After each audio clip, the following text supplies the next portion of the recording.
Hello friends, Rajpath जी के GS classes में आपका स्वागत है। रेलवे सामान्य विज्ञान की क्लास नंबर आज 13 है। ये एमसीक्यू प्रश्न आने वाले एग्जाम आरआरबी के technician, non technician, ALP, RPF, constable और एसआई के लिए बहुत ही महत्वपूर्ण है। प्रश्न संख्या 1, वायु के संयंत्र से निष्कासित निम्नलिखित में से कौन सी गैस ईंधन के रूप में उपयोग में आती है। वायु के संयंत्र में निष्कासित कौन सी गैस है जो ईंधन के रूप में काम आती है। Option first butane, option two propane, option third methane, option fourth ethane. तो option number third right option रहेगी, मीथेन है वो ईंधन के रूप में काम आती है। प्रश्न संख्या 2, निम्नलिखित में से किसने गोबर गैस प्रणाली का आविष्कार किया। Option first CV Raman, option two H Khurana, option third CB Desai, option fourth JC Bose. तो गोबर गैस प्रणाली का आविष्कार किसने किया था। ऑप्शन नंबर थर्ड राइट रहेगा, सीबी देसाई ने किसका विकास किया था। गोबर गैस प्रणाली, गोबर गैस संयंत्र का विकास किसने किया था। सीबी देसाई ने। यह लगभग 1941-42 के सन के आसपास उन्होंने गोबर गैस संयंत्र का निर्माण कर इसका आविष्कार किया था। और प्रश्न संख्या 3, दिमित्री मेंडलीव ने क्या तैयार किया था। ऑप्शन फर्स्ट अराजकता का सिद्धांत, ऑप्शन टू रासायनिक तत्वों की आवर्त सारणी, ऑप्शन थर्ड अल्फा प्रभाव, ऑप्शन फोर्थ सुनहरा मध्यवर्ती बिंदु। तो दिमित्री मेंडलीव ने क्या किया था, ये रासायनिक तत्वों की आवर्त सारणी तैयार की थी दिमित्री मेंडलीव ने। ये जितने भी प्रश्न हैं बहुत ही इंपॉर्टेंट प्रश्न आने वाले एग्जाम के लिए, साइंस का पार्ट है उसके लिए बहुत ही यूजफुल रहेगा। अगर चैनल पे फर्स्ट बार हो तो चैनल को सब्सक्राइब, लाइक और शेयर कीजिए। प्रश्न संख्या 4, आवर्त सारणी में ऐसे कितने तत्व हैं जिनमें प्रत्येक तत्व के नाम का प्रतीकात्मक निरूपण एकल वर्णमाला द्वारा किया जाता है। ऑप्शन अ 10, ब ऑप्शन 17, स ऑप्शन 7, दो ऑप्शन 14। तो दो ऑप्शन राइट रहेगा 14 ऐसे है जो प्रत्येक तत्व का नाम प्रतीकात्मक निरूपण एकल वर्णमाला द्वारा किया जाता है। इतने 14 तत्व है। ध्वनि का सोडा किसका प्रचलित नाम है। Option first calcium carbonate, option to magnesium carbonate, option third sodium carbonate, option fourth potassium carbonate. तो ध्वनि का सोडा किसे कहते हैं, सोडियम कार्बोनेट को कहते हैं।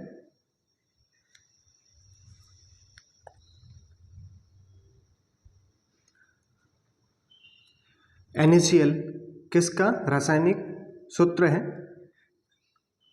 सोडियम क्लोराइड NaCl ये किसका रासायनिक सूत्र है। Option number first ammonia, option two पानी, ऑप्शन थर्ड नमक, ऑप्शन फोर्थ चीनी। तो NaCl ये किसका फॉर्मूला है, तो याद रखना ये नमक का फॉर्मूला, साधारण नमक को NaCl कहते हैं। प्रश्न संख्या 7, चिली सीरा या चिली सॉल्ट वाटर किसका सामान्य नाम है। तो ये option first potassium nitrate, option two sodium nitrate, option third sodium nitrite, option fourth sodium hydroxide. तो चिली सीरा किसे कहते हैं, चिली सीरा या सॉल्ट वाटर, सोडियम नाइट्रेट को कहते हैं। ऑप्शन नंबर 2 इसका फॉर्मूला क्या रहेगा, NaNO3। ये सोडियम नाइट्रेट होता है। प्रश्न संख्या 8, मिल्क ऑफ मैग्नीशिया के रूप में बाजार में लाए जा रहे प्रति अम्ल, ये क्या है, प्रति अम्ल है का मुख्य तत्व क्या है। Option first magnesium chloride, option to magnesium carbonate, option third magnesium hydroxide, option fourth magnesium sulphate. तो मिल्क ऑफ मैग्नीशिया क्या होता है, ये मैग्नीशियम हाइड्रोक्साइड होता है। Option number third right option. ये प्रति अम्ल के रूप में उपयोग में लिया जाता है।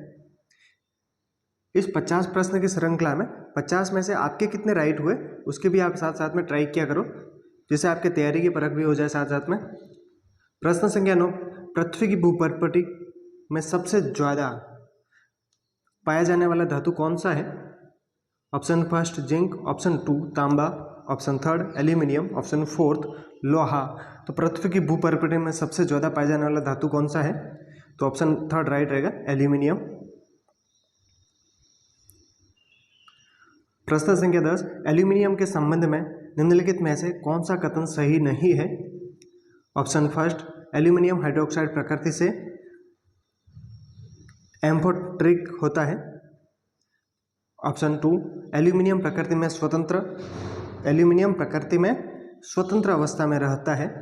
ऑप्शन थर्ड, नाइट्रिक अम्ल एल्यूमिनियम पर कोई प्रभाव नहीं डालता। ऑप्शन फोर्थ, गर्म सांद्र गंध का अम्ल एल्यूमिनियम के साथ सल्फर डाइऑक्साइड देता है। तो इसका राइट नहीं, सही कथन कौन सा नहीं है? ऑप्शन नंबर सेकंड राइट रहेगा। एल्यूमिनियम प्रकृति में स्वतंत्र अवस्था में रहता है, ये गलत है। स्वतंत्र अवस्था में एल्यूमिनियम नहीं रहता है। प्रश्न संख्या 11, टूटी हड्डियों को जोड़ने के लिए निम्नलिखित में से किसका प्रयोग किया जाता है? सफ़ेद सीमेंट, सफ़ेद lead. Option third, zinc oxide. Option fourth, plaster of Paris. तो टूटी हड्डियों को जोड़ने के लिए किसका प्रयोग किया जाता है? प्लास्टर ऑफ पेरिस का किया जाता है। कैल्शियम सल्फेट पॉइंट अर्ध हाइड्रेट या हेमीहाइड्रेट को प्लास्टर ऑफ पेरिस कहते हैं। प्रश्न संख्या 12, क्वार्ट्ज किससे बनता है? ऑप्शन फर्स्ट, कैल्शियम सल्फेट से। ऑप्शन 2, कैल्शियम सिलिकेट से। ऑप्शन थर्ड, सोडियम सल्फेट से। ऑप्शन फोर्थ, सोडियम सिलिकेट से। तो क्वार्ट्ज किससे बनता है? ऑप्शन नंबर 2 राइट रहेगा, कैल्शियम सिलिकेट से बनता है। प्रश्न संख्या 13, विरंजक पाउडर को तैयार करने में प्रयुक्त होने वाली गैस कौन सी है? Option first, oxygen. Option 2, hydrogen. Option third, nitrogen. Option fourth, chlorine. विरंजक पाउडर को तैयार करने में कौन सी गैस का उपयोग किया जाता है? ऑप्शन नंबर फोर्थ राइट रहेगा, क्लोरीन गैस का उपयोग किया जाता है, Cl2 का। बिना बूझे चुने का रासायनिक नाम क्या है? Option first, calcium chloride. Option 2, calcium oxide. Option third, calcium carbonate. Option fourth, calcium hydroxide. तो बिना बूझे चुने का रासायनिक नाम क्या है? कैल्शियम ऑक्साइड है, CaO, याद रखना। प्रश्न संख्या 15, लोहे की जंग खाली जगह होती है। लोहे में जंग लगने की क्रिया क्या होती है ये बताना। ऑप्शन फर्स्ट, भौतिक प्रक्रिया। ऑप्शन 2, रासायनिक प्रक्रिया। ऑप्शन थर्ड, प्रतिवर्ती प्रक्रिया। ऑप्शन फोर्थ, मिश्रण। तो लोहे में जंग लगने की प्रक्रिया क्या है? रासायनिक प्रक्रिया है, रासायनिक परिवर्तन होता है। लोहे में जंग लगने से लोहे का भार बढ़ता है। प्रश्न संख्या 16, फोटोसिंथेसिस के किस स्तर पर ग्लूकोज का निर्माण होता है? किसका निर्माण होता है? किस स्तर पर ग्लूकोज का निर्माण होता है ये बताना है। ऑप्शन फर्स्ट, रोशनी पर निर्भर प्रतिक्रिया है। Option 2, Calvin cycle. Option third, oxidation. Option fourth, fermentation. तो ग्लूकोज का निर्माण फोटोसिंथेसिस किस स्तर पर होता है? केल्विन साइकिल या डार्क रिएक्शन के समय ग्लूकोज का निर्माण होता है। प्रश्न संख्या 17, जिस रूप में पौधे नाइट्रोजन प्राप्त करते हैं वह है? ऑप्शन फर्स्ट, नाइट्रिक अम्ल। Option 2, nitrate. Option third, ammonia. Option fourth, nitride. तो पौधे नाइट्रोजन को किस रूप में ग्रहण करते हैं? ये नाइट्रेट के रूप में ग्रहण करते हैं। Option number 2 right option. अगर चैनल पर फर्स्ट बार है तो चैनल को सब्सक्राइब, लाइक और शेयर कीजिए।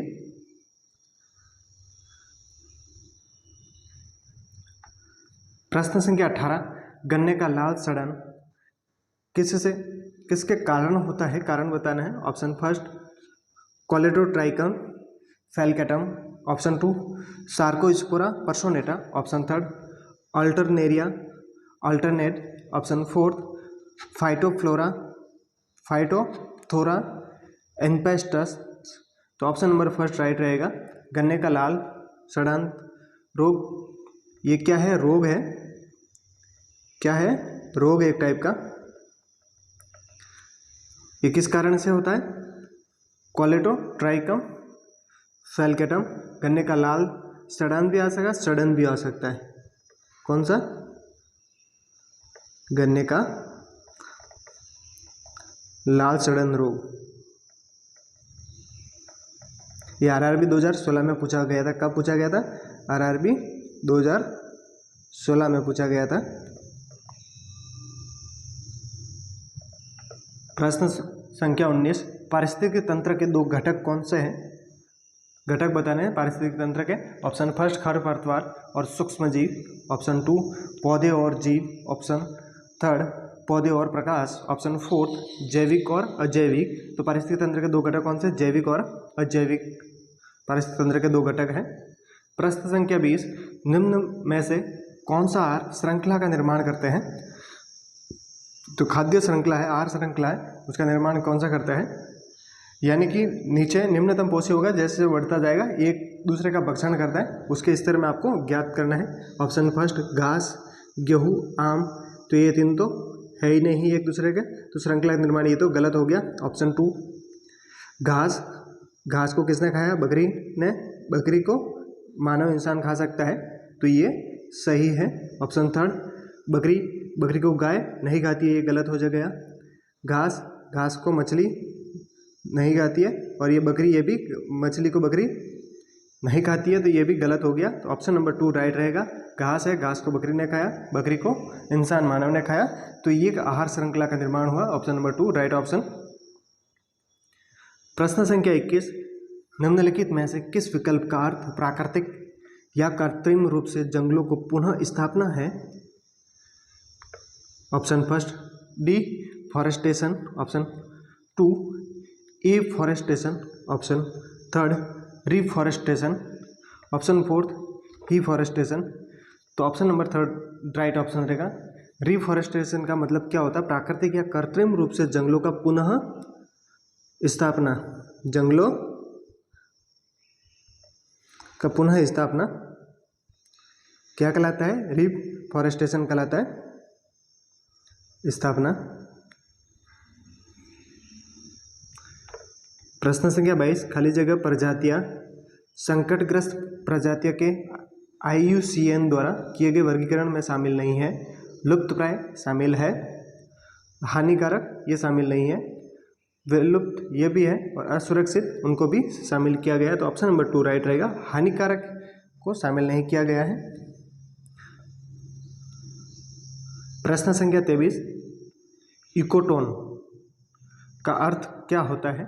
ऑप्शन फर्स्ट इकोटोन वो है जहाँ दो बायोमास मिलते हैं। ऑप्शन 2 यह एक कम अस्तित्व वाले प्रजाति का क्षेत्र है। ऑप्शन थर्ड सीमित वनस्पतियों और जीवों वाला क्षेत्र है। ऑप्शन फोर्थ उच्च बायोमास उत्पादन का क्षेत्र है। तो इकोटोन क्या है याद रखना, ये ऑप्शन नंबर फर्स्ट राइट रहेगा इसका। इकोटोन क्या है? ये इकोटोन वो है जहाँ दो बायोमास मिलते हैं। इकोटोन नॉर्मल भाषा में दो जैविक समुदाय का संक्रमण क्षेत्र, दो जैविक समुदायों का संक्रमण क्षेत्र क्या कहलाता है? इकोटोन कहलाता है। जहाँ दो जैविक समुदाय आपस में मिलते हैं, दो बायोमास आपस में मिलते हैं, उन्हें इकोटोन कहते हैं। Option number first right option. प्रश्न संख्या 23, मरुद्भिद या जीरोफाइट्स किस दशा में पनपते हैं? उनका वातावरण वगैरह कैसा रहता है? जीरोफाइट्स। ऑप्शन फर्स्ट उष्ण व शुष्क, ऑप्शन 2 शीत व आर्द्र, ऑप्शन थर्ड उष्ण व आर्द्र, ऑप्शन फोर्थ शीत व शुष्क। तो मरुद्भिद जीरोफाइट्स किस दशा में पनपते हैं? Option number first right option रहेगा, उष्ण एवं शुष्क वातावरण में पनपते हैं। प्रश्न संख्या 24, निम्नलिखित में से क्या जैव निम्नकरणीय है? जो जैविक क्रियाओं द्वारा निम्नीकृत हो जाता है, जैव निम्नकरणीय होता है। Option first plastic, option 2 polythene, option third पारा, ऑप्शन फोर्थ रबर। तो जैव निम्नकरणीय कौन सा है इसमें से? रबर जैव निम्नकरणीय है। प्रश्न संख्या 25, हरित गृह प्रभाव ग्रीन हाउस इफेक्ट का अर्थ है? हरित गृह प्रभाव या ग्रीन हाउस इफेक्ट का क्या प्रभाव है? ऑप्शन फर्स्ट वायुमंडल में ग्रीन हाउस गैसों के घनीकरण के कारण वायुमंडल के तापमान का बढ़ना। ऑप्शन 2 बढ़े हुए तापमान में सब्जियों तथा फूलों का उत्पादन। ऑप्शन थर्ड शीशे के मकानों में खाद्य फसलों का उत्पादन। ऑप्शन फोर्थ उपरोक्त में से कोई नहीं। तो हरित गृह प्रभाव का अर्थ क्या है? ऑप्शन नंबर फर्स्ट राइट रहेगा। वायुमंडल में ग्रीन हाउस गैसों के घनीकरण के कारण क्या होता है? वायुमंडल के तापमान में वृद्धि, टेम्परेचर में वृद्धि बढ़ना है। Option number first right option. प्रश्न संख्या 26, निम्नलिखित में से कौन एक वायुमंडल के ओजोन परत का मोटाई नापने की इकाई है, जो वायुमंडल की ओजोन की परत है उनकी मोटाई नापने की इकाई कौन सी है ये पहचानना है। Option first node, option two Dobson, option third poise, option fourth Maxwell. तो ओजोन की परत की मोटाई नापने के लिए क्या है, कौन सी इकाई है, तो ऑप्शन नंबर 2 राइट रहेगा, डॉप्सन में नापी जाती है। ओजोन का फॉर्मूला क्या होता है, O3 याद रखना है। O2 ऑक्सीजन होती है और O3 ओजोन गैस होती है। प्रश्न संख्या 27, वायुमंडल में जिस ओजोन छिद्र का पता लगाया गया है ये कहाँ स्थित है, ओजोन छिद्र कहाँ पर है ये बताना है।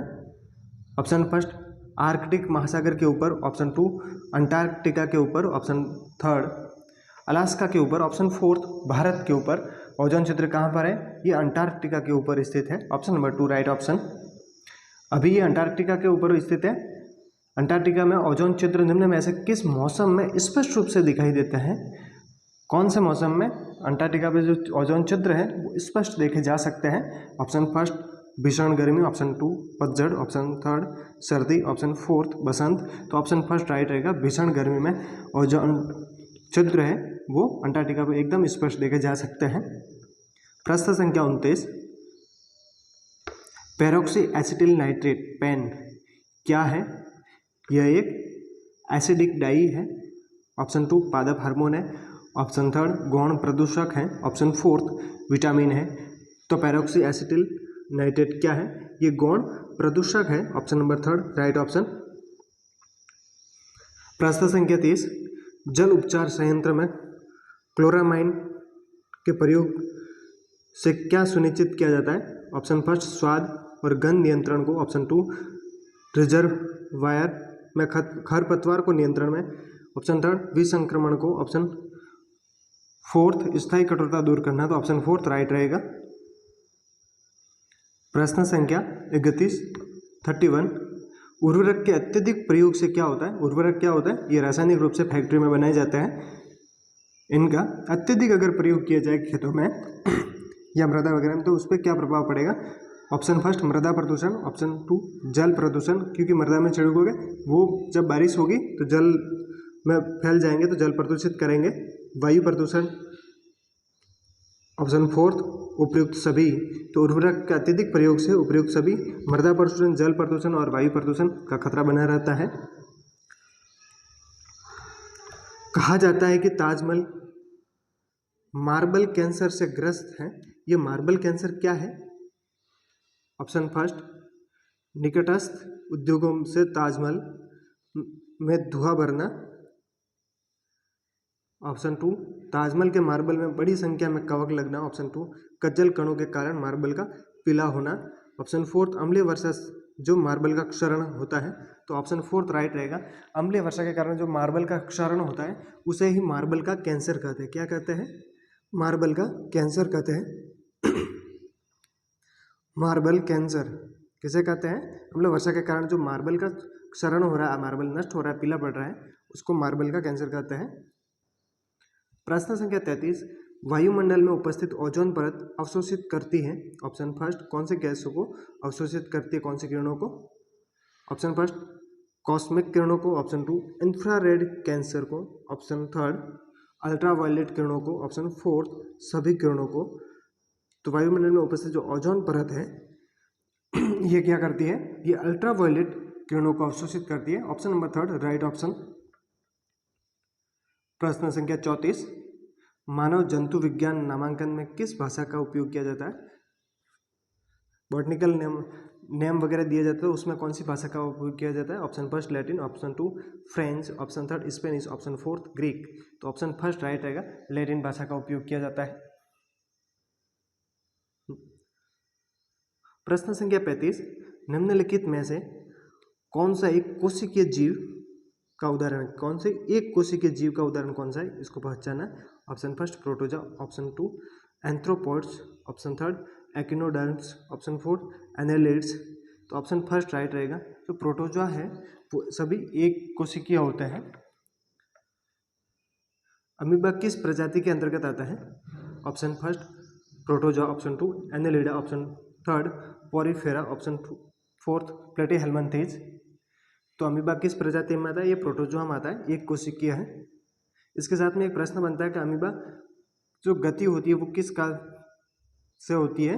तो फुटपाथ का निर्माण होता है, फुटपाथ बनते हैं, उसके धीरे धीरे वो आगे चलता है। अमीबा की कोई अनिश्चित आकृति होती है। अमीबा क्या है? अनिश्चित आकृति होती है। अमीबा की कोई निश्चित आकृति नहीं होती है, याद रखना, यह आकृति बदलता रहता है।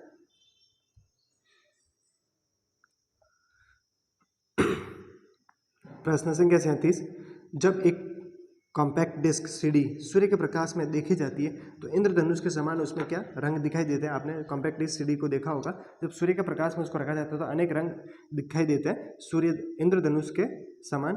तो इसकी व्याख्या की जा सकती है, वो किस कारण से होते हैं? ऑप्शन फर्स्ट, परावर्तन एवं अपवर्तन की परिघटना के आधार पर। ऑप्शन टू, परावर्तन एवं परागमन की परिघटना के आधार पर। ऑप्शन थर्ड, विवर्तन एवं पारगमन की परिघटना के आधार पर। ऑप्शन फोर्थ, अपवर्तन विवर्तन पारगमन की परिघटना के आधार पर। तो जो इंद्रधनुष के समान कॉम्पैक्ट डिस्क सीडी में जो अनेक रंग दिखाई दे रहे हैं सूर्य के प्रकाश में, वो किस कारण से है? ऑप्शन फर्स्ट, वो परावर्तन या अपवर्तन की परिघटना के आधार पर है। प्रश्न संख्या 38, मानव आँख की रेटिना पर कैसा प्रतिबिंब बनता है? जो मानव आँख की रेटिना है वहाँ पर कैसा प्रतिबिंब बनता है उसको बताना। ऑप्शन फर्स्ट, वास्तविक तथा उल्टा। ऑप्शन टू, समतल तथा सीधा। ऑप्शन थर्ड, आभासी तथा उल्टा। ऑप्शन फोर्थ, आभासी तथा सीधा। तो जो मानव नेत्र है, आँख है, उसमें रेटिना पर प्रतिबिंब कहाँ बनता है? मानव नेत्र में। तो हमेशा याद रखना ये रेटिना पर बनता है। जब रेटिना पर बनता है तो वो बनता कैसा है? तो याद रखना ये वास्तविक और उल्टा बनता है और वस्तु से छोटा होता है। कैसा होता है? वस्तु से छोटा प्रतिबिंब बनता है। हमेशा याद रखना जो वास्तविक होगा वो उल्टा होगा, जो आभासी होगा वो हमेशा सीधा होगा। तो इसके अकॉर्डिंग ये देखो, आभासी उल्टा, तो ये कट जाएगा कि आभासी हमेशा सीधा रहता है। तो आधे ऑप्शन ऐसे कर सकते हैं। तो option number first right option रहेगा। प्रश्न संख्या 39, दो स्थिर आवेशों के बीच लगने वाला बल उनकी मात्राओं के गुणनफल के अनुक्रमानुपाती तथा उनके बीच की दूरी के वर्ग के व्युत्क्रमानुपाती होता है। यह नियम है। ऑप्शन फर्स्ट, ओम का नियम। ऑप्शन टू, किरचॉफ का नियम। ऑप्शन थर्ड, कूलाम का नियम। ऑप्शन फोर्थ, फैराडे का नियम। तो दो जो आवेश हैं, आवेशों के बीच लगने वाला बल उनकी मात्राओं के गुणनफल के अनुक्रमानुपाती आ सकता है या समानुपाती आता है, तथा उनके बीच की जो दूरी है वर्ग की व्युत्क्रमानुपाती होता है, यानी कि उनके अपॉन में आएगा दूरी, वो वर्ग के व्युत्क्रमानुपाती होता है। तो ये कौन सा नियम है? ये कूलाम का नियम है। Option number third right option. ये प्रश्न है आरआरबी ने 2-3 बार पूछा, एसएससी में 1-2 बार पूछा गया। प्रश्न इंपॉर्टेंट है।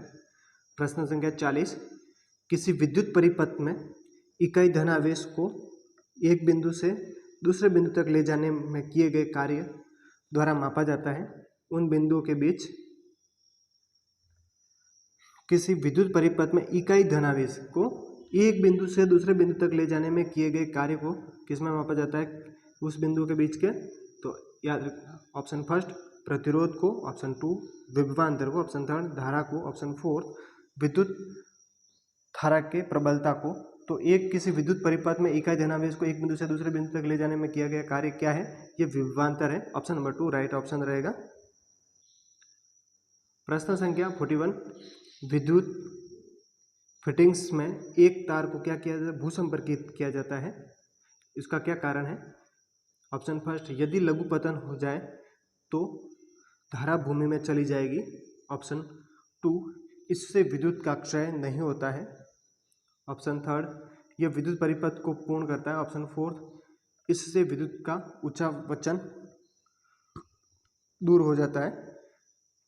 तो भूसंपर्कित तार का क्या कारण है? ऑप्शन नंबर फर्स्ट राइट रहेगा। यदि लघुपतन हो जाए, लघुपतन क्या होता है? Short circuit. लघुपतन का मतलब क्या होता है? शॉर्ट सर्किट हो जाए तो धारा भूमि में चली जाएगी। जो एक्स्ट्रा विद्युत धारा है, अतिरिक्त आवेश है, वो कहाँ हो जाएंगे? भूसंपर्कित हो जाएंगे। इसलिए उसको भूसंपर्कित तार को किया जाता है, अतिरिक्त आवेश को भूमि में भेजने के लिए। प्रश्न संख्या 42, विभवांतर का मात्रक होता है। विभवांतर का क्या मात्रक है? Option first ampere, option 2 volt, option third coulomb, option fourth ohm. तो विभवांतर का मात्रक क्या होता है? वोल्ट होता है। Option number 2 right option. प्रश्न संख्या 43, लोहे के ऊपर जिंक की परत चढ़ाने को क्या कहते हैं? Option first galvanisation, option 2 electroplating, option third आयनन, ऑप्शन फोर्थ इनमें से कोई नहीं। तो लोहे के ऊपर जिंक की परत चढ़ाने की क्रिया को क्या कहा जाता है? गैल्वेनाइजेशन कहते हैं, या जस्तीकरण भी कहते हैं इसको।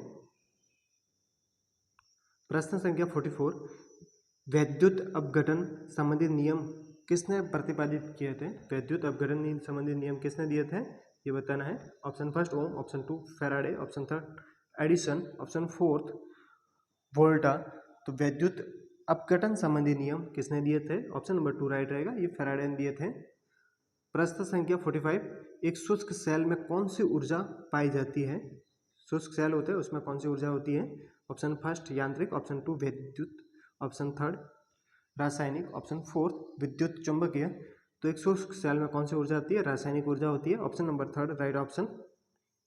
प्रश्न संख्या 46, विद्युत हीटर का एलिमेंट निम्नलिखित में से किस धातु का बना होता है? ऑप्शन फर्स्ट नाइक्रोम, ऑप्शन 2 तांबा, option third aluminium, option fourth इनमें से कोई नहीं। तो विद्युत हीटर का जो एलिमेंट होता है, विद्युत हीटर वगैरह आपने देखा होंगे, पानी गर्म करने के रॉड वगैरह, तो उसमें जो एलिमेंट्स होता है वो किसका बना हुआ होता है? ये नाइक्रोम का बना हुआ होता है। Option number first right option.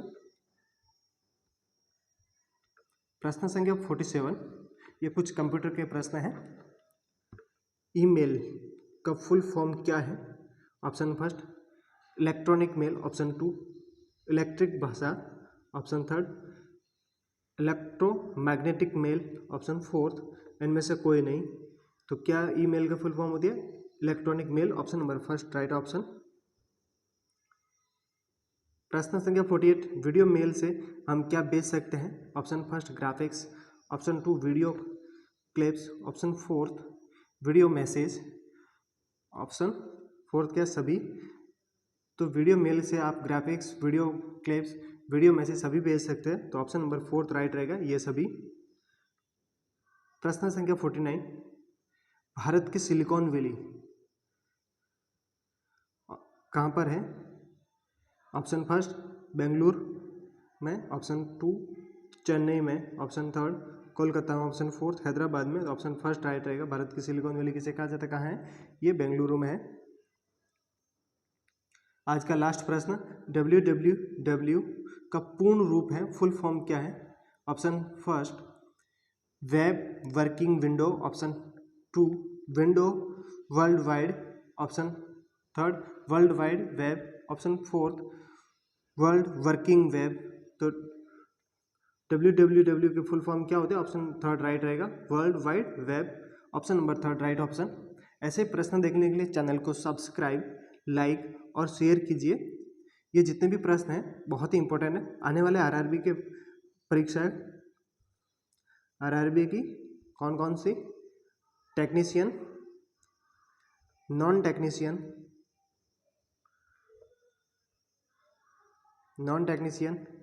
ALP और आरपीएफ, कांस्टेबल और एसआई के लिए बहुत ही इंपॉर्टेंट क्लास है। मिलते हैं नेक्स्ट क्लास में। Thanks for watching.